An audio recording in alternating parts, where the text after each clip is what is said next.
الحمد لله رب العالمين والعاقبة للمتقين والصلاة والسلام على سيد الأنبياء والمرسلين محمد وآله وصحبه أجمعين ومن تبعهم بإحسان إلى يوم الدين.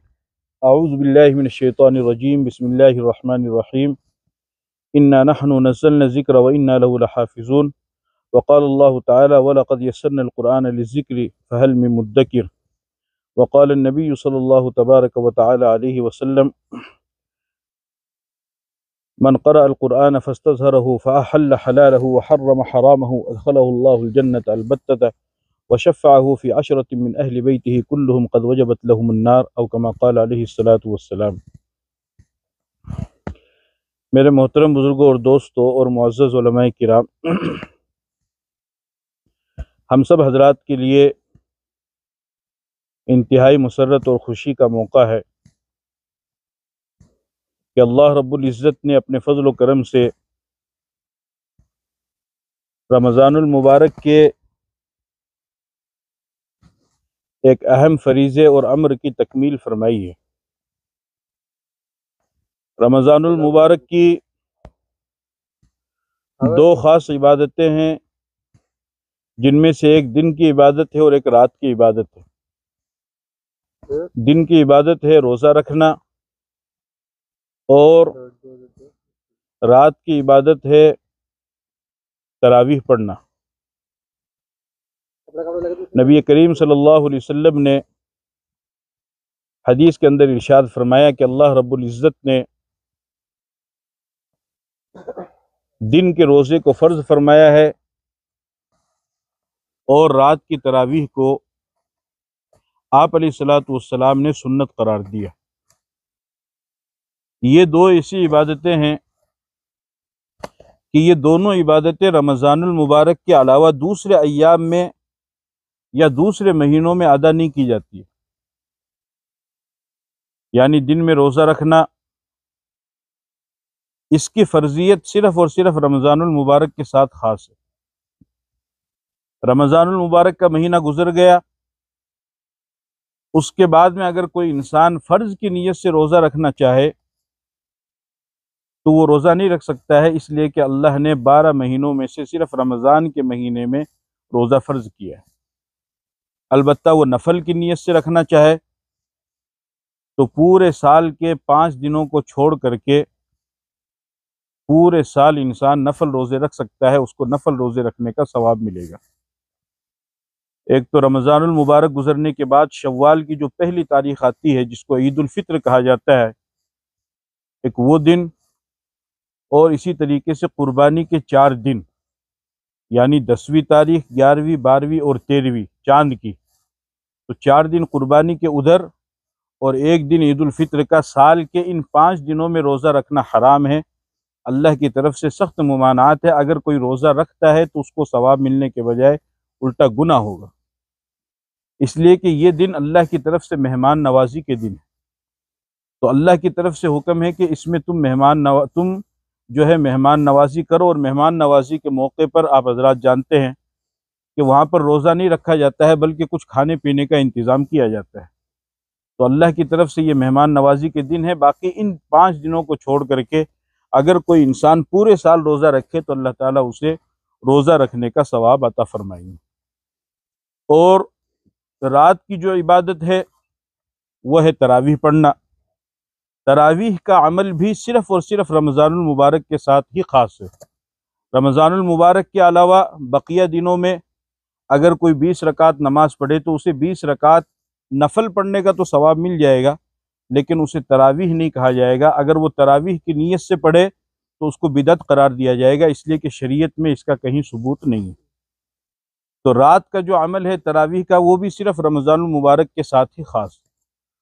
اور اس کے ساتھ میں اگر ایک عمل کا آپ اور بھی اضافہ کرنا چاہیں تو وہ عمل آپ اضافہ کر سکتے ہیں، اور وہ ہے اعتکاف کرنا. یعنی پورے مہینے اعتکاف کرنا، اور اگر پورے مہینے اعتکاف نہ کرے تو کم از کم رمضان کے اخیر عشرے میں، یعنی آخری 10 دنوں میں 20 رمضان سے لے کر کے چاند نظر آنے تک عورت کا اپنے اعتکاف گاہ میں بیٹھنا اور مردوں کا مسجد میں اعتکاف کی نیت سے بیٹھنا، یہ بھی سنت ہے. اس کے علاوہ غیر رمضان میں اگر کوئی اعتکاف کرے تو اعتکاف کرنا اچھی بات ہے، اعتکاف کیا بھی جاتا ہے نظروں کو اور منتوں کو پوری کرنے کی نیت سے۔ جس طریقے سے نفلی اعمال کیے جاتے ہیں، نفلی نمازیں پڑھی جاتی ہیں، نفلی روزے رکھے جاتے ہیں کسی بھی جائز پروگرام کی کامیابی کے لیے، اسی طریقے سے اعتکاف بھی کیا جاتا ہے، اور اعتکاف کرنا بھی درست ہے، لیکن وہ نفلی اعتکاف ہوگا۔ سنت اعتکاف جو ہے وہ صرف اور صرف رمضان المبارک کے مہینے میں ہے۔ اس میں آپ چاہے پورا مہینہ شامل کر لو، پورا مہینہ نہ کرو تو اخیر کے 10 دن تو یقینی طور پر ہے۔ تو یہ 3 اعمال ہے جو رمضان کے مہینے میں کیے جاتے ہیں۔ ان میں سے دوسرے عمل کا جو تعلق ہے وہ تراویح ہے۔ تراویح میں بھی 2 سنتیں الگ الگ ہیں۔ ایک تو ہے 20 رکعت تراویح پڑھنا، یہ ایک الگ سنت ہے، اور پھر تراویح میں قرآن کریم کا ختم کرنا، یہ الگ سنت ہے۔ یعنی رمضان المبارک کی پہلی رات سے جب چاند نظر آ جائے رمضان کا، اس وقت سے لے کر کے عید کا چاند نظر آنے تک پورے مہینے 20 رکعت تراویح پڑھنا، یہ الگ سنت ہے۔ اب یہ 20 رکعت تراویح قرآن کے ساتھ پڑھی جائے یا علم ترا سے پڑھی جائے یا سورت کے ساتھ پڑھی جائے، وہ ایک الگ چیز ہے، لیکن یہ ہے کہ ایک مہینہ پورے لگاتار مہینے تراویح پڑھنا، یہ ایک سنت ہے۔ اور پھر اس تراویح میں قرآن کریم کو مکمل پڑھنا، قرآن کریم کو ختم کرنا، قرآن کریم کو سننا، یہ ایک الگ سنت ہے۔ لہٰذا اگر کوئی انسان ان دونوں سنتوں کو جمع کرتا ہے تو وہ دونوں فضیلت کو حاصل کرنے والا بن جائے گا، اور اگر کسی ایک کو چھوڑتا ہے تو وہ ایک سنت سے محروم ہو جائے گا۔ اس کی وضاحت اس وجہ سے بھی ضروری ہے کہ بہت سارے لوگ ایسا کرتے ہیں کہ وہ ختم قرآن کا اہتمام نہیں کرتے ہیں اور پورا قرآن سننے کا اہتمام نہیں کرتے ہیں۔ 2 رکعت 2 دن جو ہے اس مسجد میں تراویح پڑھ لی، 2 دن اگلی مسجد میں تراویح پڑھ لی، 2 دن اگلی مسجد میں تراویح پڑھ لی۔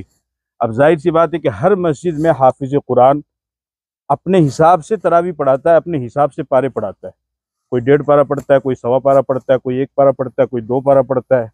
اس طریقے سے جتنے دنوں میں اس کو پورا کرنا ہے۔ عام طور پر تو 27 میں پورا ہوتا ہے، لیکن کوئی 29 میں بھی کرتا ہے، کوئی 21 میں بھی کرتا ہے، کوئی 15 میں کر لیتا ہے، کوئی 11 میں کر لیتا ہے، اور 10 دنوں میں بھی قرآن پورا ہوتا ہے جہاں پر 3 قرآن پڑھے جاتے ہیں۔ اب جب ایک شخص نے ایک مسجد میں تراویح پڑھی، اس میں امام صاحب نے 1.5 پارہ پڑھا، اب وہ اگلے دن دوسری مسجد میں چلا گیا، وہاں پر حافظ قرآن نے 2 پارے پڑھے۔ اب ظاہر سی بات ہے جب وہ اس مسجد میں گیا تو وہاں سے وہ تیسرے پارے سے تلاوت شروع کریں گے، اور اس نے یہاں پر جو ہے 1.5 پارہ پڑھا ہے تو اس کا آدھا پارہ رہ جائے گا۔ تو اس طریقے سے اگرچہ اس نے پورے مہینے تراویح تو پڑھ لی ہے، لیکن اس نے ایک سنت کو چھوڑ دیا ہے، اور وہ سنت کون سی ہے؟ ختم قرآن کی سنت، کہ اس کو پہلے سے ہی ایسی جگہ پر تراویح پڑھنی چاہیے تھی کہ جہاں پر پابندی کے ساتھ میں قرآن کریم کو مکمل کر لے۔ اگر کوئی کام ہے، کوئی تقاضا ہے، تو پھر ایسی جگہ پر تراویح پڑھے کہ جہاں پر قرآن مکمل ہو جائے۔ جیسے عام طور پر رمضان المبارک کے مہینے میں مدرسے کے چندے کے لیے سفرا حضرات آتے ہیں، اس میں بڑے علماء بھی آتے ہیں، حافظ قرآن بھی آتے ہیں۔ اب ظاہر سی بات ہے جب وہ سفر کر کے دوسرے شہروں میں جائیں گے تو پکی بات ہے کہ جب ایک مسجد سے دوسری مسجد میں جائیں گے وہاں پہ قرآن آگے پیچھے ہو جاتا ہے، تو دوسرے شہر میں جائیں گے تو وہاں تو یقینی طور پر ہی آگے پیچھے ہوگا۔ تو اب ان کا طریقہ یہ ہوتا ہے کہ وہ 10 دنوں کے اندر ایک قرآن کریم کو سن لیتے ہیں، 3 پارے کر کے، پہلے عشرے میں ان کا قرآن مکمل ہو گیا۔ اب یہ جو ایک سنت تھی پورے قرآن کریم کو سننے کی، یہ انہوں نے ادا کر لی ہے۔ اب ان کی صرف ایک سنت بچی ہے، وہ کون سی؟ پورے مہینے تراویح پڑھنا۔ اب جہاں موقع لگے گا وہاں پڑھ لیں گے، نول گڑھ جائیں گے نول گڑھ میں پڑھ لیں گے، سیکر جائیں گے سیکر میں پڑھ لیں گے، کیونکہ وہ جو ایک قرآن کی سنت تھی وہ انہوں نے 10 دن میں مکمل کر لی ہے۔ تو یہ طریقہ بھی ٹھیک ہے۔ تو اس طریقے سے، اور اسی طریقے سے پورے مہینے تراویح پڑھنا، یہ وضاحت اس وجہ سے ضروری ہے کہ اگر کسی مسجد میں 21 کو قرآن پورا ہو گیا تو بہت سارے نوجوان تراویح پڑھنا چھوڑ دیتے ہیں، اور وہ یہ کہتے ہیں کہ صاحب قرآن تو پورا ہو ہی گیا ہے۔ کہیں پر اگر 27 کو قرآن پورا ہو گیا، باقی 3 دن بچے، تو وہ تراویح پڑھنا چھوڑ دیتے ہیں کہ صاحب قرآن تو پورا ہو گیا ہے۔ قرآن پورا ہوا ہے لیکن تراویح ابھی بھی باقی ہے۔ تو یہ دونوں الگ الگ سنتیں ہیں، ان دونوں سنتوں کو سمجھنا ضروری ہے۔ ایک سنت تو یہ ہے کہ پہلے رمضان سے لے کر کے اخیر رمضان تک تراویح پڑھنا 20 رکعت پورے مہینے، یہ الگ سنت ہے۔ اس میں قرآن کے ساتھ پڑھیں تو بھی وہ سنت ادا ہو جائے گی، اور اگر علم طرح سے پڑھیں تب بھی وہ سنت ادا ہو جائے گی۔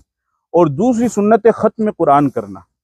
اب یہ ہے کہ 30 دنوں میں کتنا ختم قرآن کیا جائے، یہ انسان کی صلاحیت اور کیپیسٹی کے اوپر ہے۔ عام طور پر مسجدوں میں پورے مہینے میں صرف ایک قرآن کریم مکمل کیا جاتا ہے، اور جہاں پر بزرگوں کی خانقاہیں لگتی ہیں، اللہ والے بیٹھتے ہیں، وہاں پر 3 قرآن مکمل کیا جاتا ہے۔ پہلے عشرے میں دوسرے عشرے میں اور اخیر عشرے میں چونکہ لوگ اعتکاف میں بیٹھتے ہیں تو پھر ان کا تیسرا قرآن وہاں سے شروع ہوتا ہے۔ الحمدللہ مجھے ہر عشرے میں قرآن کریم سنانے کا اس طریقے سے موقع بھی ملا ہے۔ تو یہ دو الگ الگ سنتیں ہیں، ان دونوں سنتوں کو رمضان کے مہینے میں جمع کرنا ضروری ہے، اس کا خاص اہتمام کرنا اور اس کا خاص خیال رکھنا ضروری ہے، کیونکہ قرآن کریم کا مسلمان کے اوپر ایک حق ہے۔ قرآن کریم یہ اللہ تعالیٰ کی کتاب ہے اور اللہ رب العزت نے انسان کی رشد و ہدایت کے لیے اسے نازل فرمایا۔ ان ھذا القرآن یہدی للتی ہی اقوم، کہ یہ قرآن لوگوں کی ہدایت کے لیے، اس کی رہبری کے لیے اور ان کی رہنمائی کے لیے اتارا گیا ہے۔ حضرت عمر فاروق رضی اللہ تعالی عنہ کو اللہ رب العزت نے اسی قرآن کریم کے ذریعے سے رہنمائی اور ہدایت عطا فرمائی۔ اور قرآن کریم معجزاتی کتاب ہے، یعنی ایک ایسی کتاب ہے اور ایسی مقناطیسیت والی اور جذباتیت والی کتاب ہے کہ یہ لوگوں کے قلوب کو اپنی طرف کھینچتی ہے، لوگوں کے دلوں کو اپنی طرف کھینچتی ہے۔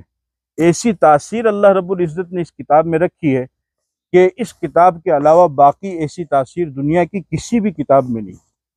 اور قرآن کریم صرف کتاب اللہ نہیں ہے بلکہ کلام اللہ بھی ہے۔ پہلی جو کتابیں تھیں، توریت ہے، زبور ہے، انجیل ہے، وہ بھی اللہ نے آسمان سے نازل فرمائی اور وہ آسمانی کتاب ہے، یعنی برحق ہے، قرآن کریم میں ان کا ذکر ہے۔ جن انبیاء کو ملی ان کا بھی قرآن کریم میں ذکر ہے۔ وَآتَيْنَا دَاوُودَ زَبُورًا، ہم نے داؤد علیہ السلام کو زبور عطا فرمائی۔ وَآتَيْنَاهُ الْإِنْجِيلَ، ہم نے عیسیٰ کو انجیل عطا فرمائی۔ اور اسی طریقے سے توریت کے بارے میں، توریت ہم نے موسیٰ علیہ السلام کو، یہ قرآن سے ثابت ہے، نص قطعی سے ثابت ہے کہ یہ آسمانی کتابیں ہیں، لیکن اس کے باوجود بھی ان کتابوں کے اندر بھی وہ تاثیر موجود نہیں ہے کہ جو تاثیر اللہ رب العزت نے قرآن کریم کے اندر رکھی ہے، وہ تاثیر ان میں موجود نہیں ہے۔ یعنی اللہ رب العزت نے ان کتابوں کو صرف لکھوایا ہے۔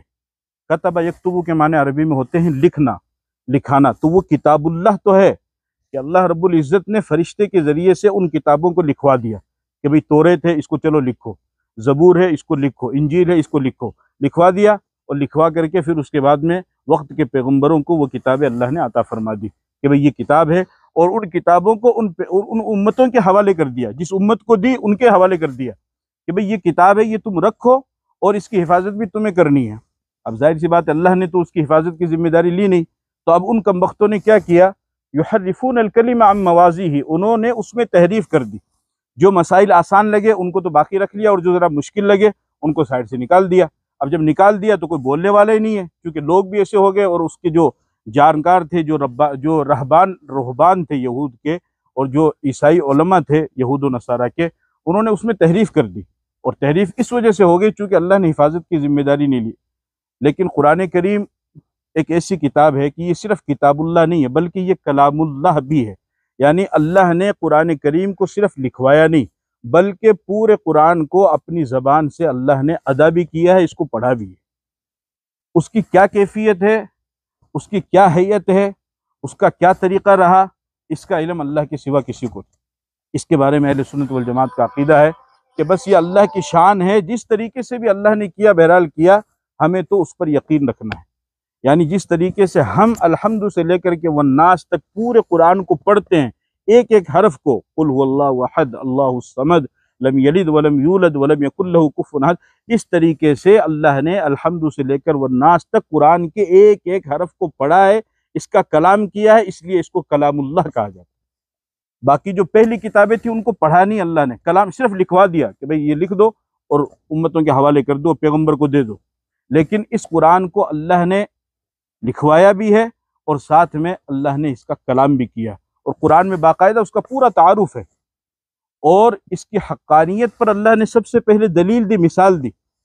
قرآن کریم کو جب بھی کوئی پڑھنا شروع کرے گا تو سب، چاہے وہ کتنا ہی بڑا عالم کیوں نہ ہو، سب سے پہلے اسے اپنی جہالت کا اعتراف کرنا پڑے گا۔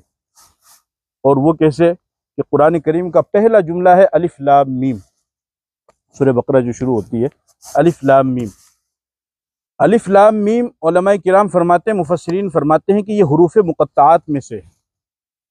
الف لام میم را، الف لام را، ہا میم عین سین قاف، قاف نون صاد، طا سین میم، طا سین یا سین، یہ حروف مقطعات ہے۔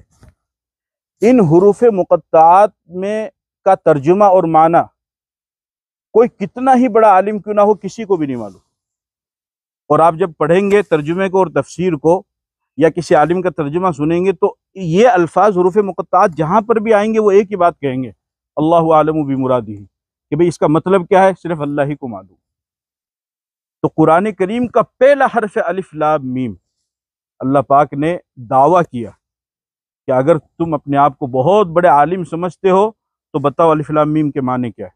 الف لام میم کے معنی کسی کو نہیں معلوم، کوئی کرتا ہے ادھر ادھر سے نکال کر کے، تو 1400 سال سے لے کر اب تک امت کے تمام مفسرین کا متفقہ فیصلہ ہے کہ ان کے معنی اللہ کے سوا کسی کو نہیں معلوم۔ اب اگر کوئی کرتا ہے 1400 سال کے بعد میں، وہ گڑبڑی کر رہا ہے، اس لیے کہ جب صحابہ نے نہیں کیا یا تابعین نے نہیں کیا، تبع تابعین نے نہیں کیا، اس وقت کے اکابرین بزرگان دین اور جید علماء نے نہیں کیا، تو آپ کہاں سے کر رہے ہو؟ کیوں نہیں کیا؟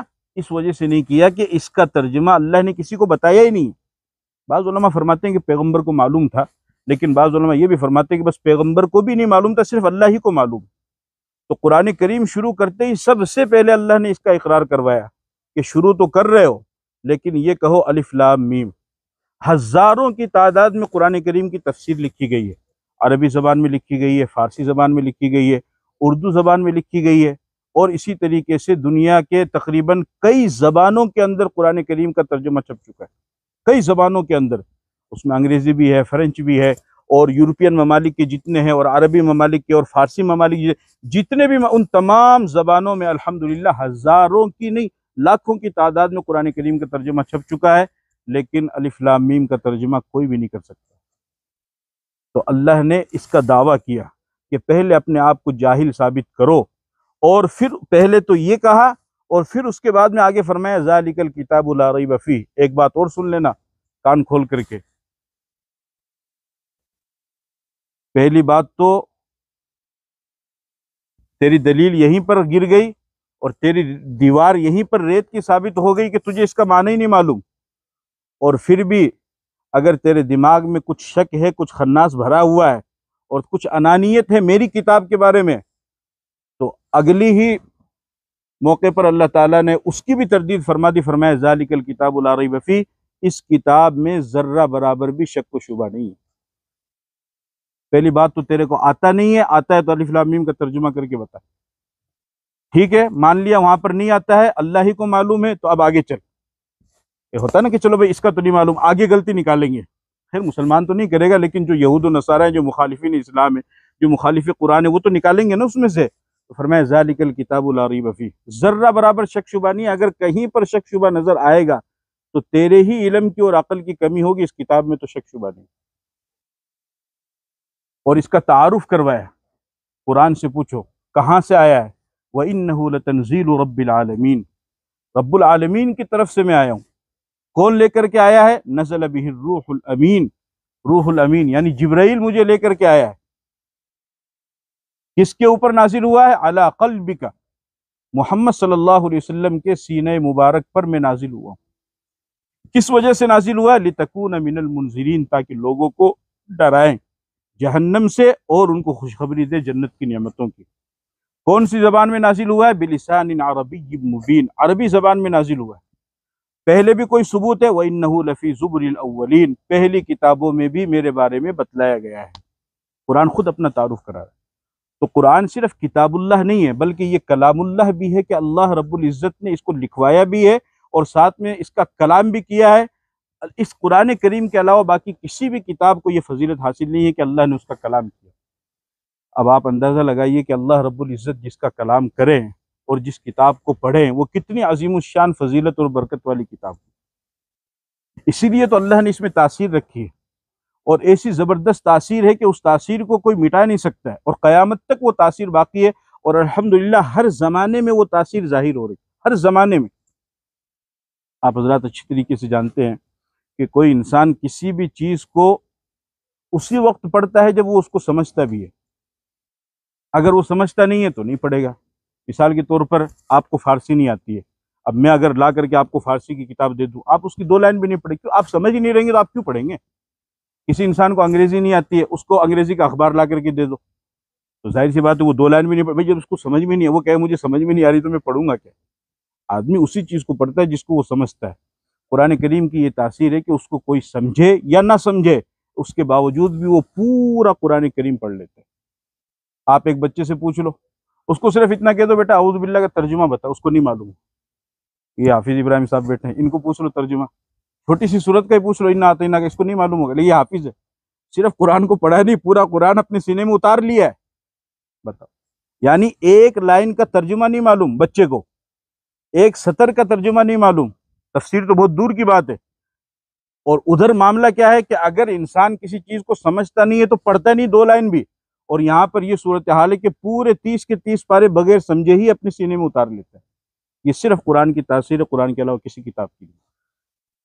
اور اسی طریقے سے انسان اگر کسی چیز کو پڑھتا ہے، کوئی چیز اس کو اچھی لگتی ہے، کوئی واقعہ اس کو اچھا لگتا ہے، تو 1 مرتبہ پڑھے گا، 2 مرتبہ پڑھے گا، 3 مرتبہ پڑھے گا، اس کے بعد میں وہ نہیں پڑھے گا، کیونکہ اس لیے کہ اس کی پھر لذت ختم ہو جاتی ہے، مزہ ختم ہو جاتا ہے۔ ایک قصہ آپ نے پڑھا، آپ کو ہنسی آئے گی، آپ کو اچھا لگا، آپ پھر پڑھیں گے اس کو، اگلے دن پھر پڑھیں گے، لیکن جتنا زیادہ آپ پڑھتے جائیں گے وہ پھیکا ہوتا جائے گا معاملہ، اس لیے کہ پھر اس کی مٹھاس، اس کی لذت ختم ہو جائے گی۔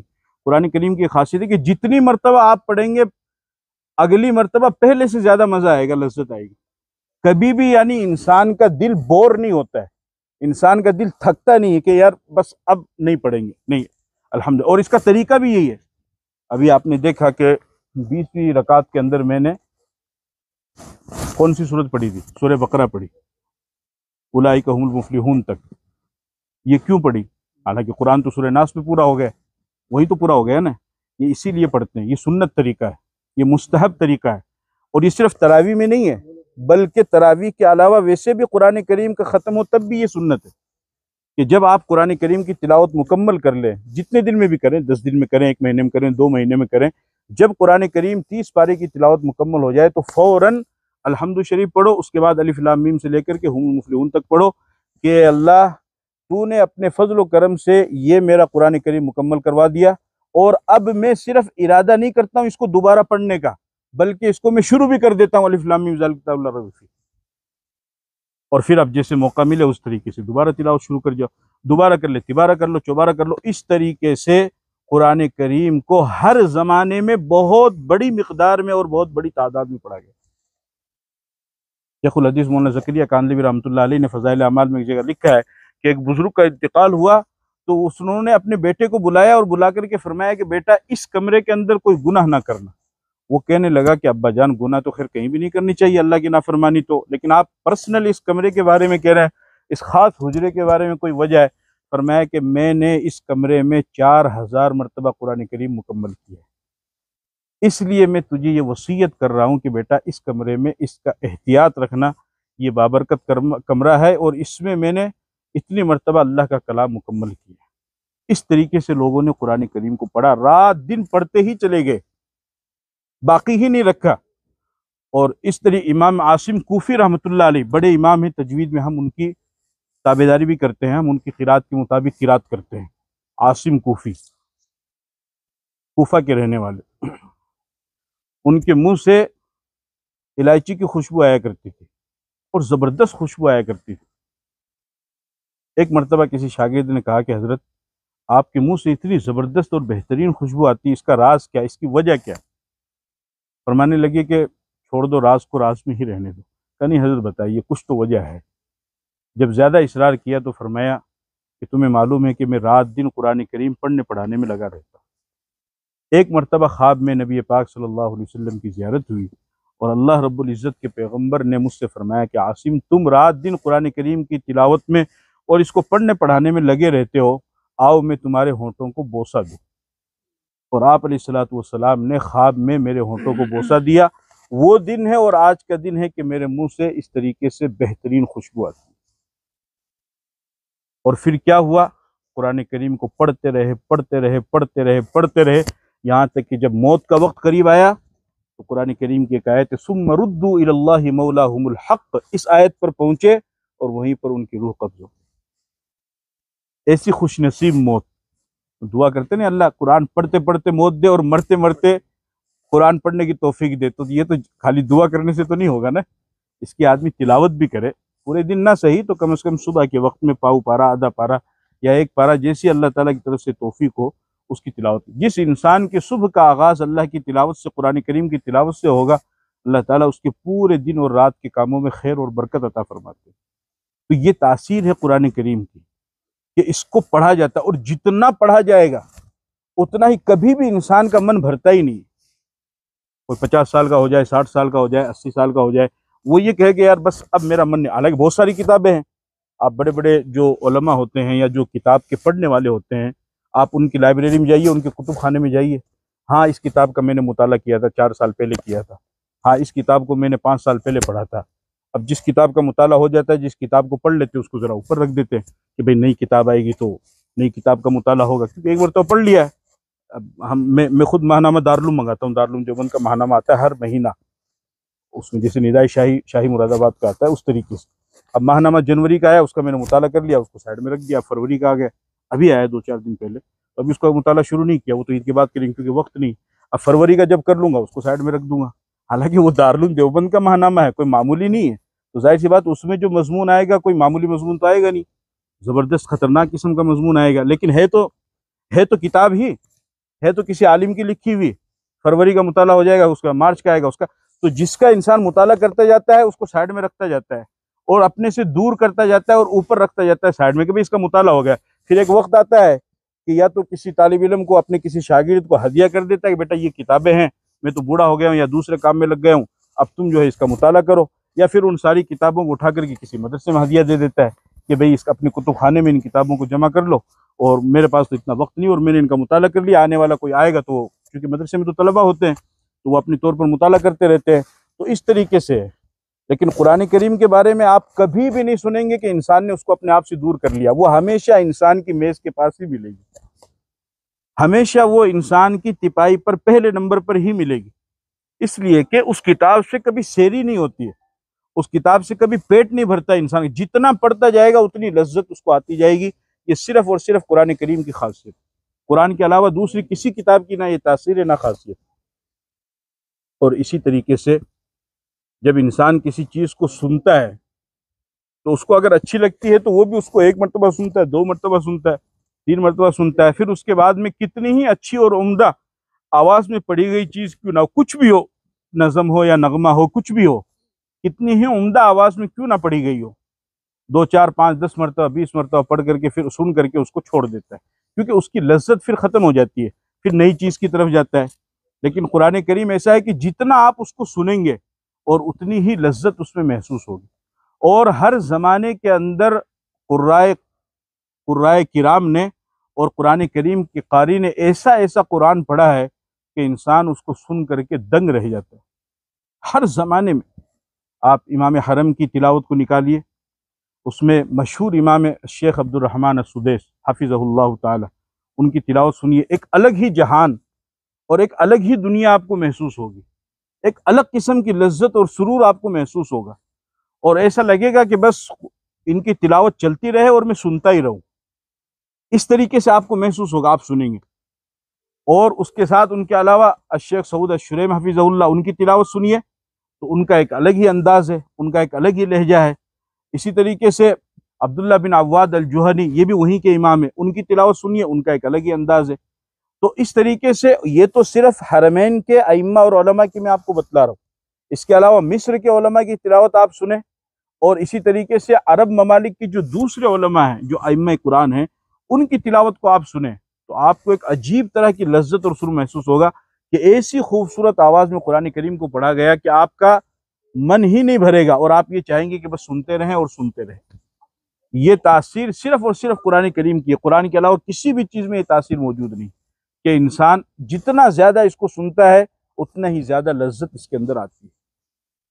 اور اللہ کی طرف سے یہ حفاظت کی ہوئی کتاب ہے، اس میں کسی بھی طرح کی تبدیلی نہیں ہوئی ہے. پہلے زمانے کے اندر جو کتابیں نازل ہوئی، اگر آپ ان کتاب والوں کو جا کر کے آج کہیں کہ ہمیں وہ اصل کتاب دکھاؤ جو اللہ نے نازل فرمائی، آپ یہودیوں سے جا کر کہیں کہ توریت دکھاؤ، عیسائیوں سے جا کر کہیں کہ انجیل دکھاؤ، اور اسی طریقے سے سابئین سے جا کر کہیں کہ تم زبور دکھاؤ، تو جو اصل کتاب اللہ نے آسمان سے نازل فرمائی تھی، پوری دنیا یہودیت اس توریت کو پیش کرنے سے اور دکھانے سے عاجز ہے. عیسائی انجیل دکھانے سے عاجز ہے. کیونکہ وہ محفوظ ہی نہیں ہے۔ محفوظ کیوں نہیں ہے؟ اللہ نے ان کی حفاظت کی ذمہ داری نہیں لی ہے۔ جن کو دی کہا کہ بس یہ دے دیے، اب تم سنبھالو اس کو۔ سنبھالتے کیا؟ انہوں نے تو کر دیا اپنے کام کے حساب سے۔ لیکن قرآن کریم ایک ایسی کتاب ہے کہ اللہ نے فرمایا اِنَّا نَحْنُ نَزَّلْنَا الذِّكْرَ وَإِنَّا لَهُ لَحَافِظُونَ، کہ ہم نے اس قرآن کو نازل کیا اور ہم ہی اس کی حفاظت کرنے والے۔ آج کوئی کتنا ہی بڑا عالم دین یا کوئی کتنا ہی بڑا مفتی اور کتنا ہی بڑا شیخ کیوں نہ ہو، اگر وہ بھی قرآن کریم کی آیت کو غلط پڑھے گا تو ایک چھوٹا سا معصوم سا بچہ کھڑا ہو جائے گا اور وہ بھی کھڑا ہو کر کے ٹوک دے گا کہ حضرت آپ قرآن کو غلط پڑھ رہے ہیں۔ کوئی کتنے بڑا حضرت ہو، کوئی پڑھ ہی نہیں سکتا، غلط نہیں پڑھ سکتا۔ اور پھر ایک لہجے میں ایک ہی انداز سے اللہ نے پورے قرآن کو رکھا ہے۔ آپ 4 ملکوں کے بچوں کو ایک جگہ بٹھاؤ، وہ 2 منٹ آپس میں بات نہیں کر سکتے ہیں۔ امریکن بچے کے لو وہ انگریزی بولے گا، ایرانی بچے کو لو وہ فارسی بولے گا، اور ایشیا کے بچے کو لو وہ اردو بولے گا، اور اسی طرح عربی بچے کو لو تو وہ عربی بولے گا۔ اب یہ 4 بچے ہیں 4 ملکوں کے، اور ان کو آپ صرف 2 منٹ بات کرنے کے لیے کہو، بلکہ 1 منٹ بات کرنے کے لیے کہو، یہ آپس میں 1 منٹ بات نہیں کر سکتے۔ کیوں؟ اس لیے کہ عربی بچہ انگریزی نہیں سمجھتا ہے، انگریزی بچہ فارسی نہیں سمجھتا ہے، فارسی بولنے والا وہ دوسری زبان نہیں سمجھتا ہے، تو یہ آپس میں 1 منٹ بات نہیں کر سکتے۔ اب آپ ان کو ایسا کرو کہ ان 4 کو کھڑا کر دو، اور ان میں سے ایک کو آگے کر دو اور اس کو کہو کہ چلو تم قرآن کی تلاوت شروع کرو، وہ قرآن کی تلاوت شروع کر دے، اور اگر کہیں پر اس نے غلطی کی تینوں ایک ساتھ ٹوک دیں گے۔ ٹوکیں گے نہیں ٹوکیں گے؟ تینوں ایک ساتھ ٹوک دیں گے، لقمہ دیں گے۔ کیوں؟ اس لیے کہ قرآن کریم کی تلاوت سب کے لیے سیم ہے، برابر ہے۔ کوئی عربی تلاوت کرے گا تو ہم خوب اچھی طریقے سے سمجھتے ہیں، آپ کسی کو پوچھ لو کون سا پارا، فلاں پارا پڑھ رہا ہے اور فلاں سورت پڑھ رہا ہے، اس طریقے سے معلوم ہو جائے گا۔ یہ قرآن کریم کی خاصیت ہے، قرآن کریم کی یہ تاثیر ہے کہ اس طریقے سے اللہ تعالیٰ نے اس کو نازل فرمایا ہے، اور اس کی حفاظت کی ذمہ داری بھی اللہ رب العزت نے خود لی ہے کہ میں نے نازل فرمایا اور میں اس کی حفاظت بھی کر رہا ہوں۔ حالانکہ ایسے ایسے حالات آئے اور ایسے ایسے واقعات آئے، تاریخ کا اگر آپ مطالعہ کریں گے تو آپ کو ایسا معلوم ہوگا کہ شاید اب قرآن کریم کے بچنے کی کوئی صورت نہیں، کوئی صورت موجود نہیں۔ آپ دور کیوں جائیں گے، خود آپ ہندوستان کی تاریخ کا مطالعہ کریں گے تو انگریز جب ہندوستان کے اندر آیا تو اس نے برطانیہ جو رپورٹ بھیجی، اس نے رپورٹ یہ بھیجی کہ اگر زیادہ دیر تک ہندوستان میں حکومت کرنا چاہتے ہو تو صرف تمہیں 2 کام کرنے پڑیں گے۔ کیا؟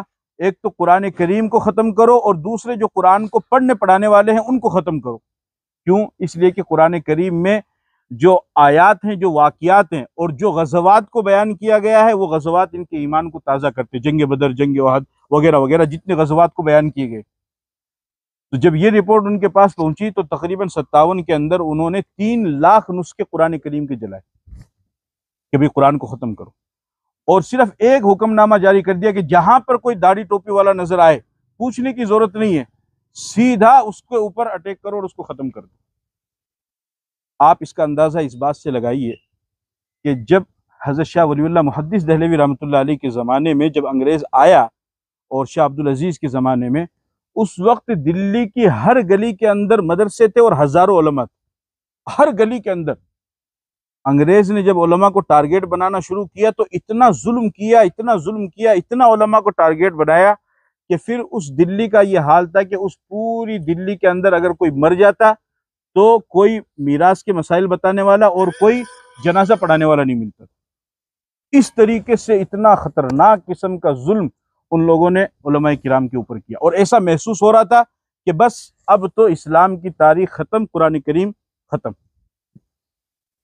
اس وقت کچھ اللہ والوں کو اللہ تعالیٰ نے انتخاب فرمایا، اور تاریخ میں پہلی مرتبہ، انسانی تاریخ میں، اسلامی تاریخ میں نہیں، آدم علیہ السلام سے لے کر انسانی تاریخ میں پہلی مرتبہ اللہ نے ایک شخص سے کام لیا، اس کو دنیا بانی حجت الاسلام حضرت مولانا قاسم نانوتوی رحمۃ اللہ علیہ کے نام سے جانتی ہے۔ نانوتا چھوٹا سا ایک گاؤں ہے، ان کے ذہن کے اندر ایک بات آتی ہے، وہ کہتے ہیں کہ بھئی ایک مدرسے کی بنیاد رکھو۔ انسانی تاریخ میں پہلے کبھی کسی مدرسے کی بنیاد نہیں رکھی گئی عوام کے اوپر، حکومتی طور پر تو رکھی گئی، حکومت بناتی تھی پہلے زمانے میں اسلامی تاریخ میں، لیکن عوامی طور پر کبھی بنیاد نہیں رکھی گئی، اور حکومتی طور پر تو یہاں رکھ بھی نہیں سکتے چونکہ وہاں تو انگریز کی حکومت تھی نا۔ 1866 میں دارالعلوم دیوبند کی بنیاد رکھی گئی۔ دیوبند چھوٹا سا گاؤں، چھوٹا سا گاؤں، کبھی اس میں بنیاد رکھو. اور بڑے اللہ والوں نے بنیاد رکھی، اور ایسے لوگ تھے بنیاد رکھنے والے کہ ہمارے استاد محترم حضرت مولانا عبد الخالق مدراسی دامت برکاتہم فرماتے ہیں کہ وہ ایسے لوگ تھے کہ ان کے آنکھوں کی نمی آج بھی اس مٹی کے اندر موجود ہے، اور گناہ کبیرہ تو دور کی بات ہے، گناہ صغیرہ بھی کبھی انہوں نے اپنی زندگی میں نہیں کیا. ایسے لوگوں نے اس کی بنیاد رکھی. اچھا، پھر ایک شخص کھڑا ہو گیا کہ حضرت کیا کر رہے ہو، کچھ ہوش تو ہے؟ کوئی پیسہ والا ہو، کوئی بڑا جاگیردار ہو، کوئی بڑا نواب ہو تو چلو اپنی جیب سے خرچہ ہے، یہ تو مولوی آدمی ہے. اور انگریز نے اعلان کر دیا، انگریز نے کہا کہ تم ہمیں دو اپنے بچے، ہم انہیں مفت پڑھائیں گے اور مفت میں سارا کام کریں گے. اور وہ کر بھی سکتا تھا، اس لیے کہ اس کی حکومت تو یہاں بھی تھی اور برطانیہ میں بھی تھی، دونوں جگہ مشرق اور مغرب میں اس کی حکومت. یہ ایک مولوی صاحب ادھر کھڑا ہو گیا، ارے مولوی کیا کر رہا ہے، ٹکر کس سے لے رہے ہو، یہ تو دیکھو، لاؤ گے کہاں سے، بچوں کو کھلاؤ گے پلاؤ گے کہاں سے، تعلیم کہاں سے دو گے؟ اور اعلان اور کر دیا، بولا مفت میں دیں گے. بولا قوم کے ذمہ داروں کے پاس جائیں گے اور قوم کے ذمہ داروں کو بتاؤں گا جا کر کے کہ اگر ہوش کے ناخن نہیں لوگے تو پھر دیکھو تمہاری ان نسل کو اور ان نوجوان بچوں کو اور بچیوں کو یہ عیسائی پکڑ رہے ہیں اور ان کو عیسائی بنا رہے ہیں، یہ محمد رسول اللہ کی دین کو چھوڑ رہے ہیں، مذہب اسلام کو چھوڑ رہے ہیں. قیامت کے دن تمہارا گریبان پکڑا جائے گا. اس لیے ہوش کے ناخن لو، اور جو بھی مال اللہ نے تمہیں دیا ہے اور جس طریقے سے تم اس کا تعاون کر سکتے ہو تعاون کر کے یہاں پر آنے والے طلبہ کی تم مدد کرو. وہ دارالعلوم دیوبند کی بنیاد رکھی گئی. الحمدللہ تھوڑے ہی عرصے میں 1866 میں اس کی بنیاد رکھی گئی. آج دنیا کے آخری کونے میں دارالعلوم دیوبند کا فیض پہنچا ہوا، دنیا کے آخری کونے میں. اور یہ نہیں کہ کام چلاؤ، باقاعدہ وہاں پر پڑاؤ ڈال کر کے دارالعلوم کا فیض یافتہ وہاں پر دین کی تعلیم دے رہے، باقاعدہ طور پر. مفتی تقی عثمانی صاحب ایک سفر نامے میں لکھتے ہیں، فرمایا کہ میں انڈونیشیا میں گیا، مغرب کا وقت ہوا، ایک دم پہاڑ پر ایک مسجد ہے، تو ہم نے کہا بھائی چلو مغرب کی نماز پڑھ لیتے. وہاں پر گئے، مفتی صاحب نے بات کی اور ان سے پوچھنے لگے بھائی امام صاحب آپ کہاں کے ہو؟ فرمانے لگے میں تو دارالعلوم سے فارغ ہوں. مفتی صاحب فرمایا کہ ہم ترکی گئے، ترکی کے اندر جو مفتی اعظم تھا پورے ترکی کا بڑا سب سے بڑا مفتی، اس کا جو نائب مفتی تھا، ہم نے اس سے ملاقات کی، ان سے پوچھا تو وہ کہنے لگا بھائی کہاں کے ہو؟ تو کہنے لگا ہم تو دارالعلوم سے پڑھ کے آئے. اور وہ لڑکا پتہ کہاں کا تھا؟ یعنی ہندوستان کے پچھڑے علاقے بہار کا وہ لڑکا. کہنے لگا کہ دارالعلوم سے میں نے دورہ حدیث مکمل کیا اور یہاں پر یہ جو وہ نکلتی ہے نا ویکنسی، وہ نکلی تھی اور میں نے اس میں وہ کیا نام امتحان دیا، میں کامیاب ہو گیا. اور بہار جیسے پسماندہ علاقے کا لڑکا دارالعلوم سے فارغ ہو کے ترکی کا نائب وزیر مفتی بنا ہوا ہے، وزیر اعظم ترکی جیسے شہر کا. بتاؤ وہاں کمی علماء. ترکی تو الحمدللہ، وہ ترکی ملک تو حرمین شریفین کا خادم رہا ہے، کئی زمانوں تک کعبے کا غلاف بنایا ترکی نے. بعد میں خیر یہ سعودی حکومت آئی اور یہ عبدالعزیز آیا تو ان کے قبضے میں آیا، انہوں نے بہت بڑی خدمت انجام دی ہے. لیکن وہاں کا جو نائب وزیر اعظم پورے ملک کا، وہ کہاں کا ہے؟ دارالعلوم کا فیض یافتہ. تو حضرت نے اس کو شروع کی اور اس کے بعد میں بنیاد رکھتے چلے گئے، مظاہر علوم قائم ہوا اور شاہی مراد آباد قائم ہوا. پھر اس طریقے سے اور خیر اب تو الحمدللہ لاکھوں کی تعداد میں مدارس موجود ہیں. اور تو وہ سب اس کو ام المدارس کہا جاتا ہے کہ مدرسوں کی ماں، وہ ماں ہے اور یہ سارے اس کے جہاں کہیں بھی آج ہے مدارس وہ سب اس کی ماں ہے، اس کے بچے ہیں اور وہ اصل ماں ہے کہ وہیں سے سب تعلیم یافتہ ہوتے ہیں. تبلیغی جماعت کے لوگ دنیا کے کونے کونے میں پہنچے. کس نے شروع کیے؟ مولانا الیاس نے شروع کی. مولانا الیاس خود دارالعلوم سے فارغ ہے، شیخ الہند کے شاگرد ہیں، اور شیخ الہند رحمۃ اللہ علیہ دارالعلوم کے پہلے شاگرد تھے، پھر دارالعلوم کے استاد بھی بنے اور پھر جمعیت کے بھی وہ پہلے صدر تھے. حضرت شیخ الہند مولانا محمود الحسن دیوبندی رحمۃ اللہ علیہ انہوں نے کیا، ان کے شاگرد پوری دنیا میں پہنچے، فضائل اعمال پہنچی، بہشتی زیور پہنچی. حضرت تھانوی سب وہیں کے فیض یافتہ ہے اور فارغ شدہ ہے کہ انہوں نے اس ادارے کی بنیاد رکھی اور اللہ نے اس کے ذریعے سے یعنی تاریخ میں پہلی مرتبہ ایسا کام ہوا ہے. تبلیغی جماعت کبھی نہیں ہوا، کبھی نہیں ہوا. 24 میں شروع کیا گیا اور اس کو شروع کیا گیا، اس کی بنیاد رکھی گئی. لوگوں نے کہا بھی وہ کس طریقے سے کر رہے ہیں کہ اس طریقے سے میں نے کام شروع کیا، اللہ نے اس کو بھی دنیا میں پہنچا. یہ سب دارالعلوم کے فیض یافتہ ہے کہ اللہ نے ان کے ذہن کے اندر یہ بات ڈالی. کیوں؟ اس وجہ سے کہ اللہ کو قرآن کریم کی حفاظت کرنی تھی اور اللہ تعالیٰ قیامت تک قرآن کریم کی حفاظت کریں گے. اور آج بھی اس نسبت کو حاصل کرنے کے لیے طلبہ رات دن کی چوٹی لگا دیتے ہیں، رات دن کا زور لگا دیتے ہیں. اگر آپ کو نہیں یقین آتا ہے نا تو عید کے صرف 3 دن کے بعد میں آپ دارالعلوم دیوبند چلے جانا اور صرف 3 دن رہنا وہاں، صرف 3 دن. اگر آپ کو 1400 سال پہلے کے صحابہ کی یاد نہیں آ جائے تو آپ میرا آ کر گریبان پکڑ لینا کہ تم نے غلط کہا. میں آپ کو بتا رہا ہوں اور رات کے کسی بھی حصے میں آپ اٹھ کر کے دیکھ لینا، چاہے 2 بج رہے ہوں، 3 بج رہے ہوں، 1:30 بج رہے ہوں، ایسا نہیں ہو سکتا کہ دارالعلوم کی درسگاہیں کھلی ہوئی اور وہاں پر کوئی طالب علم نہیں پڑھ رہا ہے۔ ایسا نہیں ہو سکتا ہے۔ ایسی محنت کرتے ہیں، ایسی آہوزاری کرتے ہیں، اور اس طریقے سے صبح کے وقت میں اٹھ کر کے روتے ہیں۔ حالانکہ کوئی ایسا نہیں کہ دارالعلوم میں داخلہ ہو گیا تو کوئی جنت کا سرٹیفکیٹ مل جائے گا، لیکن بزرگوں کی جو نسبت ہے، اس نسبت کو حاصل کرنے کے لیے آپ وہاں پر جا کر کے دیکھو۔ ہم تو خیر آج قرآن پورا ہو گیا، ہم خوشی منا رہے ہیں، بھئی عید منائیں گے۔ جن طلبہ کو وہاں پر داخلہ لینا ہے، ان کی دل کی کیفیت پوچھو، ان کی اصل عید تب ہوگی جب ان کا نام آ جائے گا۔ اول میں آئے، 2 میں آئے، 100 میں، لاسٹ تو دور حدیث خیر آئی ہے۔ اس طریقے سے میں نے جس سال وہاں داخلہ دیا 2015 کے اندر 5000 طلبہ آئے، انہوں نے داخلہ مطلب امتحان میں پرچہ لکھا۔ اب ظاہر سی بات ہے وہ تو اپنی ضرورت کے حساب سے رکھیں، کوئی ایسا تو نہیں کہ داخلہ لے کے بس رکھ دو، کھانے کا، پینے کا، رہنے سہنے کا سارا انتظام جتنے ان کے پاس انتظام ہے۔ ان کو 1100 رکھنے تھے، 1100 کے قریب ان کو رکھنے، جو مشکات کے طلبہ ہے پھر آگے وہ بھی دور حدیث میں آ جائیں گے، جو قدیم طلبہ ہے، اور کچھ وہ نئے لیں گے 300 یا 400 قریب۔ اس طریقے سے ٹوٹل جو آئے گا وہ 1100 قریب آئے گا، 700 پہلے سے ہے۔ اب 400 کا ہو گیا، 5000 نے لیا ہے، باقی یہ 4600 کہاں جائیں گے؟ تو یہ دوسرے ادارے کے اندر جاتے ہیں، پھر دوبارہ ایک کوشش کرتے ہیں۔ ہمارا بھی دوسری مرتبہ میں ہوا، یہاں تک کہ 10 مرتبہ لوگ داخلہ لینے کی کوشش کرتے ہیں اور اللہ ان کا داخلہ کرا دیتا ہے۔ یہاں تک کہ خود آپ کے راجستھان کے ڈاکٹر عبد الخالق صاحب ہے، 65 سال کی عمر میں اس سال دور حدیث انہوں نے دارالعلوم وقف سے پورا کیا، 65 سال کی عمر میں، اور آپریشن کرنے والے ڈاکٹر ہیں، کوئی معمولی ڈاکٹر نہیں ہے، اور ماشاءاللہ یہ سفید داڑھی اور لمبے چوڑے۔ اس سال وہ فارغ ہوئے۔ ایک اور فتح پور کے حکیم صاحب ہے، انہوں نے بھی کچھ دن پہلے وہاں سے فراغت حاصل کی ہے۔ یہ جو ادارے قائم ہوئے ہیں، اور ایک عام مولوی کے ذہن کے اندر یہ بات ہے، اس کے پاس تو کچھ بھی نہیں، اس کے پاس خود کھانے کا ہی نہیں اس کے پاس میں، وہ اتنی بڑی گارنٹی لے رہا ہے اور قوم کو ابھار رہا ہے، کھڑا کر رہا ہے، کیوں؟ اللہ کو قرآن کی حفاظت کروانی تھی۔ اور اگر آئندہ بھی ایسا کوئی واقعہ پیش آئے گا، اللہ تعالیٰ قرآن کریم کی حفاظت کروائے گا، اور قرآن کریم کی حفاظت ہوتی رہے گی، اس لیے کہ حافظ پیدا ہوتے رہیں گے، اور جتنے زیادہ حافظ، الحمدللہ اب تو یہ صورتحال ہو گئی کہ مسجد ہی کم پڑ جاتی ہے۔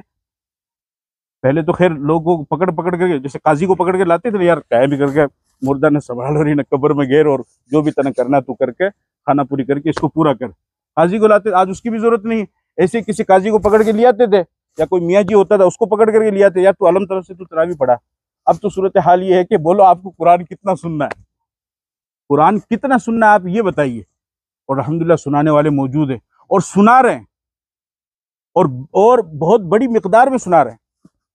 آپ لوگ تو خیر یہاں پر موجود ہیں، جو نئے سامعین آ جائیں ان کو بتاؤں کہ ہم نے خود یہاں پر 5 پارے پڑھے، اور ماشاءاللہ ان سب حضرات نے پڑھے ہیں، میرے پیچھے پڑھے 5 پارے۔ تو ایسے لوگ موجود ہیں، اس طریقے سے چل رہا ہے۔ اور تاریخ میں 4 لوگ ایسے گزرے ہیں کہ جنہوں نے پورے 1 رکعت میں پورا قرآن پڑھا ہے، سعید ابن جبیر، تمیم داری، امام ابو حنیفہ، اور ایک صاحب اور ہیں، کعبے کے اندر 1 رکعت میں پورا قرآن پڑھا ہے۔ اور اب ملک شام کا ایک نوجوان ہے، اس کو جب یہ معلوم ہوا تو ابھی ان دنوں میں اس شخص نے پوری 1 رکعت میں پورا قرآن پڑھا۔ حضرت عثمان غنی رضی اللہ تعالیٰ عنہ کے بارے میں بھی مشہور ہے کہ انہوں نے پورا قرآن پڑھا 1 رکعت۔ اس طریقے سے قرآن کریم ہر زمانے میں پڑھا گیا ہے، اور اس نے اپنا اثر دکھایا ہے، ہر زمانے کے اندر تبدیلی اس میں نہیں ہوئی ہے۔ عباسی خلیفہ گزرا ہے مامون رشید، اس کے زمانے میں دربار لگتا تھا، تو اور ہر مذہب کے عالم کو آ کر کے آزادی کے ساتھ اپنے مذہب کے بارے میں گفتگو کرنے کی اجازت دی کہ بھئی اپنے مذہب کی حقانیت کو تم ثابت کرو کہ بھئی میرا مذہب صحیح ہے۔ اس میں یہودی بھی آتے تھے، عیسائی بھی آتے تھے، مسلمان بھی آتے تھے، سب گفتگو کرتے، سب کو اجازت تھی۔ ایک یہودی اس میں زبردست قسم کا عالم تھا، اس کی فصاحت اور بلاغت سے اور اس کے علمی صلاحیت کو دیکھ کر کے، اس سے متاثر ہو کر کے مامون رشید بادشاہ نے اس سے کہا کہ تم مسلمان ہو جاؤ۔ وہ کہنے لگا کہ میں تو نہیں ہوتا، اور اگر آپ مجھے کرنا چاہتے ہو تو مسلمان علماء کو بٹھاؤ اور وہ مجھے قائل کریں، میں ہو جاؤں گا۔ اب بھائی وہ تو خود اتنا پڑھا لکھا تھا، تو اس کو کون قائل کرے؟ خیر بات آئی گئی ہو گئی۔ 1 سال کے بعد میں وہ یہودی پھر آیا، اور اسی دربار میں آ کر کے کہنے لگا کہ مجھے کلمہ پڑھاؤ۔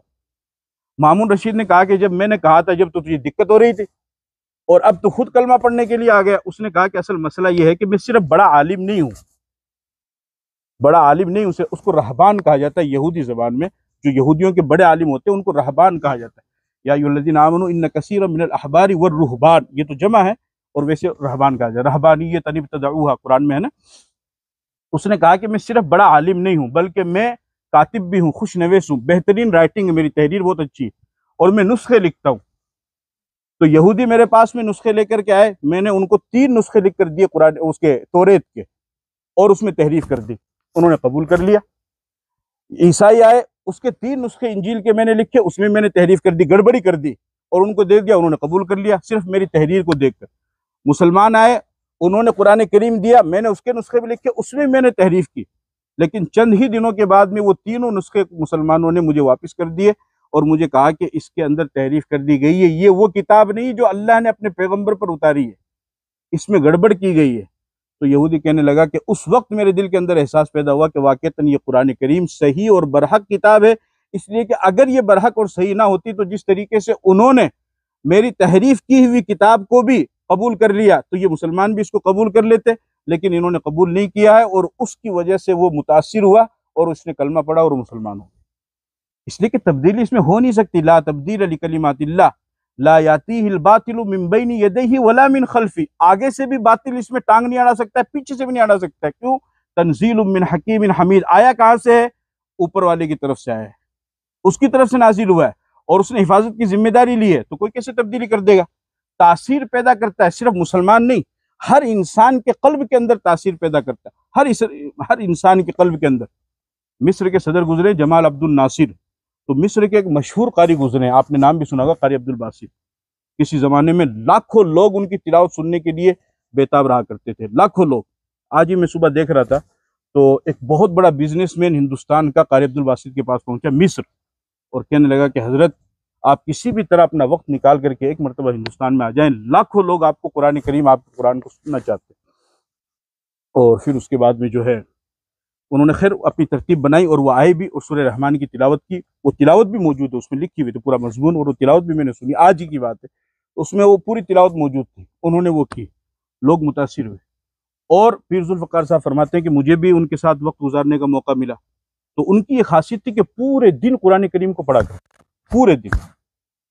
اچھا وہ داڑھی نہیں رکھتے، داڑھی کا مسئلہ یہ ہے کہ اصل میں مصر کے علماء میں داڑھی کے بارے میں اختلاف ہے، بعض یہ کہتے ہیں کہ بھئی داڑھی مطلب کوئی ضروری نہیں ہے، صرف مرد اور عورت کے فرق کو واضح کرنے کے لیے داڑھی کا ثبوت اسلام میں، ان کا یہ کہنا ہے کہ اس وجہ سے رکھی گئی ہے، لہٰذا وہ موچھ رکھیں گے، وہ کہتے ہیں کہ موچھ ہم رکھ لیں تو بس اس سے ثابت ہو گیا کہ ہم مرد ہیں، اور عورت کی موچھ ہوتی نہیں ہے، لہٰذا موچھ رکھ لیتے، داڑھی نہیں رکھتے، اس لیے آپ دیکھیں گے بڑے بڑے قاری ہوں گے ان کی داڑھی نہیں ہوگی، کیونکہ ان کے یہاں یہ اختلافی مسئلہ ہے۔ لیکن ہمارے یہاں جو صحیح ہے، جو قرآن و حدیث سے ثابت ہے، وہ یہ ہے کہ بھئی واجب ہے بہرحال، لیکن ان کا یہ معمول تھا کہ پورے دن قرآن کریم رات دن پڑھا کرتے تھے۔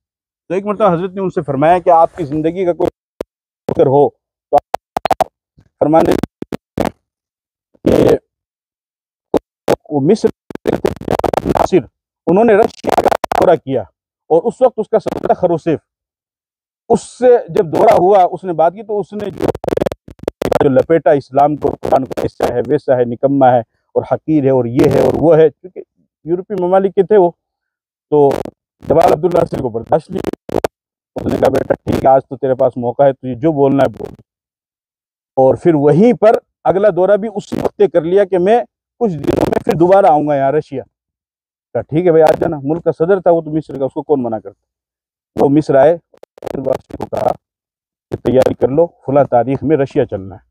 اب قاری صاحب سوچنے لگے رشیا بھائی وہاں تو دنیاوی اعتبار سے بات کرنے والا آدمی جائے، میں وہاں کیا کروں گا، میں قرآن پڑھنے والا، خیر لیکن مصر کے بادشاہ کا حکم تھا تو اس کو کیسے منع کرتے۔ تیاری کرنے کے بعد وہاں پر گئے، اس نے اپنے تمام وزیروں کو اور جتنے بھی درباریوں کو بٹھایا اور بٹھا کر کے کہا کہ آپ نے پچھلی مرتبہ ہمارے مذہب اسلام قرآن کے اوپر اس طریقے سے کیچڑ اچھالا تھا، اعتراض کیا تھا، میری صرف ایک ریکویسٹ ہے آپ سے درخواست، کیا کہ میرے قاری صاحب آئے ہیں، یہ قرآن کریم کو پڑھیں گے، آپ سن لیں ان کے قرآن کو، اس کا مطلب کیا ہے وہ نہیں بتائیں گے آپ کو، ترجمہ کیا ہے وہ بھی نہیں بتائیں گے، ظاہر سی بات ہے مطلب ہی نہیں پتا چلے گا کیا کرے گا بھائی، جب مطلب ہی نہیں، کہ کسی کو انگریزی میں گالی دے دو، جب مطلب ہی نہیں سمجھ میں آیا تو کیا ناراض ہوگا، مطلب سمجھ میں آئے گا تبھی ٹھیک ہے، کوئی چیز ہے ہی نہیں، کیا وجہ، بولے نہیں میں نے متعلق آپ شروع تو بسم اللہ تو کرو، کرتے ہوئے ٹھیک ہے بھائی آپ کہتے ہو۔ قاری عبد الباسط نے تلاوت شروع کی اور تلاوت کی کون سے سورت کی طٰہَ مَا أَنزَلْنَا عَلَيْكَ الْقُرْآنَ لِتَشْقَىٰ سورہ پڑھنے کی صورت ہے، اور یہ وہ صورت ہے کہ جس کو سن کر کے اور جس کو پڑھ کر کے حضرت عمر رضی اللہ تعالیٰ عنہ اسلام لائے. یہ وہی صورت ہے. جب بہن نے پڑھنا شروع کیا نا تو اس کو پڑھ کر اور سن کر کے وہ اسلام لے آئے. خیر قاری عبدالباسط صاحب نے، اللہ نے ان کو لہجہ دیا تھا، آواز دی تھی، انہوں نے تلاوت شروع کی. تلاوت کرتے رہے. جب یہاں پر پہنچے اننی انا اللہ لا الہ الا انا فاعبدنی واقم الصلاۃ لذکری، اسی نے حضرت عمر کو متاثر کیا تھا اسی آیت میں کہ عمر کہاں چکر کھاتا پھر رہا ہے، کہاں مارا پھر رہا ہے، کبھی اس پتھر پہ، کبھی اس پتھر پہ، کبھی اس درخت کے، کبھی اس درخت پہ، 360 تم نے کعبے میں رکھ لیے، سب غلط ہے. اننی انا اللہ، بے شک میں ہی اللہ ہوں. اننی کا مطلب یہ بے شک میں ہی اللہ ہوں. جب اللہ میں ہوں عمر لا الہ الا انا، پھر عبادت بھی میری ہی ہوگی، میرے علاوہ کسی کی نہیں ہوگی، کوئی معبود نہیں ہے. فاعبدنی، میری ہی عبادت کرو. آگے فرمایا واقم الصلاۃ لذکری. اس آیت نے حضرت عمر کو متاثر کیا اور انہوں نے اپنی بہن سے اور اپنے بہنوں سے کہا کہ مجھے لے کر کے چلو پیغمبر کے دربار میں. اور پیغمبر کے دربار میں گئے اور وہاں پر جا کر کے دیکھ لیا، وہ تو دار ارقم میں موجود تھے اور چند ہی صحابہ تھے. انہوں نے کہا کہ بھئی یہ تو گڑبڑ ہو گیا، حضرت عمر آ رہا ہے. عمر تو چونکہ ویسے بھی بہادری مشہور تھے، صحابہ گھبرا گئے کہ بھئی یہ کیا ہوا. وہ تو حضرت حمزہ رضی اللہ عنہ، کوئی گھبرانے کی بات نہیں ہے، آنے تو، اگر اچھی نیت سے آتا ہے تو اچھی بات ہے، نہیں تو کام کر دیں گے، کیا دقت ہے، ہمارے پاس بھی تو ایمان کی طاقت ہے. بہرحال آئے، دروازہ کھٹکھٹایا. اللہ کے نبی صلی اللہ علیہ وسلم نے فوراً گریبان پکڑا اور گریبان پکڑ کر کے فرمایا کہ عمر ابھی بھی وقت نہیں آیا؟ کہا یا رسول اللہ آ گیا. کیونکہ پیغمبر نے دعا مانگی تھی، آپ نے دو دعا، اللہم اعز الاسلام بعمرین، کہ اللہ 2 عمر کے ذریعے سے اسلام کو عزت دے. اب بتاؤ کوئی اسلام لاتا ہے یا نہیں لاتا ہے، اسلام پہ کچھ فرق پڑے گا؟ کچھ بھی فرق نہیں پڑے گا. لاتے ہو تو اچھی بات، نہیں لاتے ہو تو جاؤ. اسلام تو الاسلام یعلو ولا یعلا وکلمۃ اللہ ہی العلیٰ، اللہ کا کلمہ تو بلند ہو کر رہے گا. کوئی لائے نہیں لائے وہ اس کی اپنی مرضی ہے، اس کا اپنا معاملہ ہے. لیکن اسلام کو ضرورت تھی عمر کی اس وقت، چونکہ وہ بہادر آدمی تھے. تو اللہ کے نبی نے دعا کی کہ اللہ 2 عمر کے ذریعے سے اسلام کو عزت دے. ایک تو عمر ابن ہشام، ابو جہل کا اصل نام یہ ہے عمر ابن ہشام، اور دوسرا عمر ابن خطاب. پھر آپ نے خود ہی دعا میں فرمایا کہ اللہ اگر مجھ سے پوچھتا ہے کہ میرا دل کس کو چاہتا ہے تو میرا دل ابو جہل کو تو نہیں چاہتا ہے. وَبِعُمَرَ بْنِ الْخَطَّابِ خَاصَّةً، میں تو خاص طور پر عمر ابن خطاب کے لیے دعا کرتا ہوں کہ اللہ اس کو ہدایت دے دے اور اس کے ذریعے سے ہمارا کام بن جائے گا. تو اللہ کے نبی کی بہرحال دعا تھی. تو آپ نے یوں گریبان کو پکڑا اور فرمایا کہ عمر وقت نہیں آیا، کہ وقت تو آ گیا ہے، تو کلمہ پڑھو. کلمہ تو صحابہ کا یہ معمول تھا کہ جب کوئی کلمہ پڑھتا تھا تو وہ نعرہ تکبیر بلند کیا کرتے تھے. جب حضرت عمر نے کلمہ پڑھا تو اتنی زور سے نعرہ تکبیر بلند کیا کہ پورے مکہ کی وادیاں بھی گونجنے لگی، پہاڑ بھی گونجنے لگے اور خوشی کی دھوم مچی. اور اتنی خوشی ہوئی کہ ابن ماجہ کی روایت ہے کہ حضرت جبرائیل آسمان سے آئے اور آ کر کے کہا کہ یا رسول اللہ، کیا آپ کو اور آپ کے صحابہ کو عمر کے اسلام لانے سے خوشی ہو رہی ہے؟ آپ نے فرمایا بالکل، مجھے بھی خوشی ہو رہی ہے، میرے صحابہ کو بھی خوشی ہو رہی ہے، ہم تو نعرہ تکبیر بلند کر رہے ہیں. فرمایا کہ صرف آپ کو، زمین والوں کو نہیں، استبشر اہل السماء باسلام عمر، عمر کے اسلام لانے سے آسمان کے فرشتوں میں بھی دھوم مچی ہوئی ہے اور فرشتوں میں بھی خوشی کی ایک لہر. اور اتنی خوشی ہے کہ اللہ نے مجھے آسمان سے بھیجا اور کہا کہ میرے نبی کو اور صحابہ کو جا کر خوشخبری سناؤ کہ صرف تم زمین والے نہیں، آسمان والے فرشتے بھی عمر کے اسلام لانے سے خوشی منا رہے. آپ سوچو کتنا بڑا آدمی ہوگا وہ عمر کے، جس سے اسلام کو عزت ملے اور جس کو پیغمبر دعا میں، اس لیے آپ کو مراد رسول کہا جاتا ہے کہ مرادیں اللہ نے کے نبی نے مانگا ہے. تو اس سورہ طٰہٰ کی آیات سے وہ متاثر ہوئے. قاری عبدالباسط نے اس تلاوت کو کیا اور بہرحال پھر اس کے بعد میں تلاوت پوری ہو گئی. تو دیکھا کہ وہاں پر وہ جو ملحد تھے، دین بیزار تھے، اسلام کو دور دور تک جانتے ہی نہیں تھے، ان کی آنکھوں سے آنسو نکل رہے. اور جو رشیا کا خود صدر ہے، جو بادشاہ ہے، اس کی آنکھوں سے آنسو نکل رہے. تو تلاوت کے بعد میں صدر جمال عبد الناصر نے کہا کہ آپ کو کیا ہوا، آپ کیوں رو رہے؟ آپ تو بہت غلط بول رہے تھے، آپ تو کہہ رہے تھے کمی ہے اور حقیر ہے اور یہ ہے اور وہ ہے، یہ تو وہی قرآن ہے. تو آپ رو کیوں رہے ہیں؟ آپ نے تو مطلب بھی نہیں سمجھا، انہوں نے تو عربی میں پڑھا ہے، آپ کی عربی زبان تو ہے نہیں. کہا یہ تو مجھے بھی نہیں معلوم، لیکن انہوں نے جو تلاوت کی ہے اس نے دل کے اندر ایسی تاثیر پیدا کی ہے کہ بے ساختہ میری آنکھوں سے آنسو نکل. یہ وہ قرآن ہے کہ جس کے بارے میں اللہ نے چیلنج کیا اور چھوٹا چیلنج کیا، فَلْيَأْتُوا بِحَدِيثٍ مِثْلِهِ، کہ کفار مکہ تم اگر یہ کہتے ہو کہ یہ میرے نبی کا بنایا ہوا ہے، اللہ کا نازل کیا ہوا نہیں ہے، تو صرف ایک آیت اس کی جیسی لے کر کیا. وہ بھی نہیں لائے. پھر اگلا چیلنج کیا، فَأْتُوا بِسُورَةٍ مِّن مِثْلِهِ، ایک سورت لے کر کے آؤ. یہ بھی نہیں لا سکے. پھر اس سے اگلا کیا، فَلْيَأْتُوا بِعَشْرِ سُوَرٍ مِّثْلِهِ، 10 سورت لے کر کے آؤ. یہ بھی نہیں لا سکے. اخیر میں پھر فرمایا وَإِن كُنتُمْ فِي رَيْبٍ مِّمَّا نَزَّلْنَا عَلَىٰ عَبْدِنَا فَأْتُوا بِسُورَةٍ مِّن مِّثْلِهِ۔ پھر پورے قرآن کریم کا اللہ تعالیٰ نے چیلنج کیا کہ اس قرآن جیسا تم دوسرا قرآن لا کر کے دکھاؤ، لیکن نہیں۔ کیوں؟ کیونکہ یہ اللہ کی طرف سے نازل کیا ہوا ہے۔ تو بہرحال یہ قرآن اللہ کی کتاب ہے۔ جن لوگوں نے تراویح میں قرآن کریم مکمل کیا ہے اور جنہوں نے سنا ہے، وہ اللہ تعالیٰ کی اس نعمت پر خاص طور پر اللہ تعالیٰ کا شکر ادا کریں کہ اللہ نے اپنی کتاب اور اپنے کلام کو سننے کا اور اس کو سنانے کا اللہ تعالیٰ نے موقع عطا فرمایا۔ اور جو حافظ قرآن ہیں ان کو چاہیے کہ وہ ہر سال رمضان میں قرآن سنائیں۔ قرآن کا معاملہ یہ ہے کہ قرآن کو اگر آپ ایک بالش چھوڑیں گے تو یہ 2 بالش دور چلا جائے گا، اگر آپ اس کو 1 ہاتھ چھوڑیں گے تو یہ 2 ہاتھ دور چلا جائے گا، آپ اس کو 10 قدم چھوڑیں گے یہ 20 قدم دور چلا جائے گا، اس لیے کہ اس کی نزاکت بہت زیادہ ہے۔ قرآن کو چھوٹی معمولی چیز تو ہے ہی نہیں، لہذا اس کی تلاوت کی جائے اور اسی کے ساتھ میں ہر سال رمضان میں قرآن سنا جائے۔ ایک مرتبہ اگر تراویح میں قرآن چھوڑ دیا تو پھر غفلت ہوتی جاتی ہے اور پھر قرآن چھوٹتا ہی چلا جاتا ہے۔ کوشش کریں کہ مرتے دم تک آخر وقت تک قرآن کریم کو تلاوت بھی کریں گے اور تراویح میں اس کو سنائیں گے بھی۔ اور الحمدللہ آپ سب حضرات بھی، عارف بھائی بھی ہے اور یہ سب یوسف بھائی جتنے بھی ہیں، سب مبارکباد کے مستحق ہے کہ ماشاءاللہ انہوں نے 2 قرآن کریم کو سنا ہے۔ پہلے 20 دن میں تو یہ ہمارے حافظ مصطفیٰ صاحب جھنجھنوں سے آئے تو یہ جماعت میں ہیں، انہوں نے بھی وقت نکال کر کے جو ہے 20 دن میں قرآن کریم سنایا۔ پچھلی مرتبہ بھی حافظ اشما نے سنایا، ابھی تو وہ اس سال نہیں سنایا، انہوں نے دوسری جگہ سنایا ہے، اور اخیر عشرے میں تو 10 دن میں سناتا ہوں۔ تو الحمدللہ یہ سلسلہ چل رہا ہے، اس کو آپ جاری بھی رکھیں اور جیسے موقع ہو اس حساب سے اس کو برقرار رکھیں، تو انشاءاللہ اس کے فوائد اور اس کے اثرات بہت دور تک نظر آئیں گے۔ اللہ تعالی ہم سب کو عمل کی توفیق عطا فرمائے اور ہمارے اعمال کو اپنی بارگاہ میں قبول فرمائے۔ قرآن کی حقانیت اور صداقت اللہ تعالی ہمارے دلوں کے اندر پیدا فرمائے۔ وآخر دعوانا الحمدللہ رب العالمین۔